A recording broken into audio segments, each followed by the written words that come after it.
Hi guys, I'm Susan, and in this video we're going to be working on problem 41 from test 2 in your red book.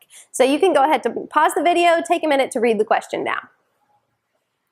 So we've got another word problem here, and this one I have to say is pretty confusing at first glance unless you just have a love of statistics and you've got this formula memorized. So for most of you, unless you knew the formula right away, go ahead and skip this one in your first sweep and come back to it and try to figure it out in the second sweep. So let's work through our word problem strategy here.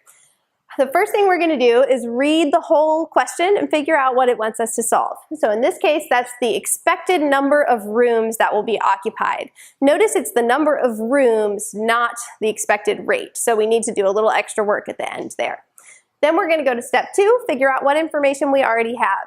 So first of all, we know the chart, which I've drawn for you here, shows the expected occupancy rate and the probability of each occupancy rate. And that means the occupancy rate, of course, is how many rooms would be full. What percentage of the rooms would be full. And we know that the hotel has 80 rooms. So that's going to be important information to keep in mind. So the formula for expected value is actually pretty simple. All these probabilities add up to 1. So what we want to do is multiply each probability by the occupancy rate that matches it, and then add them all up together so they add up to all the possibilities, the whole probability, which is 1.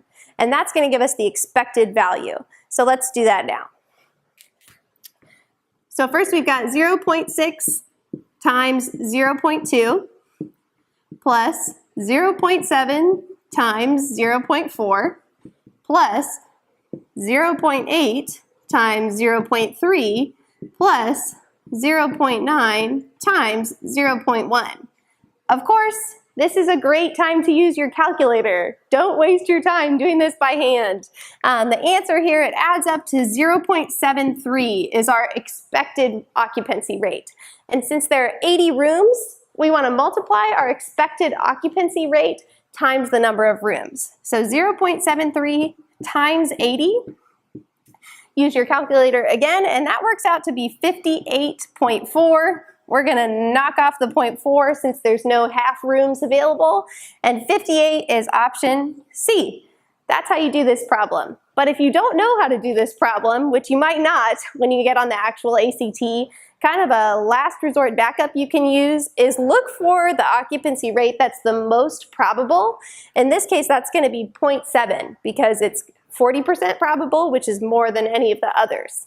And if you multiply 0.7 times the number of rooms, 80, you get 56, which is pretty close. So then you could just choose the one that's the closest. So of course, the best way to do it is to know how to do it, but that's just not always the case on the ACT. So don't be afraid to try something and guess and see what works if you need to.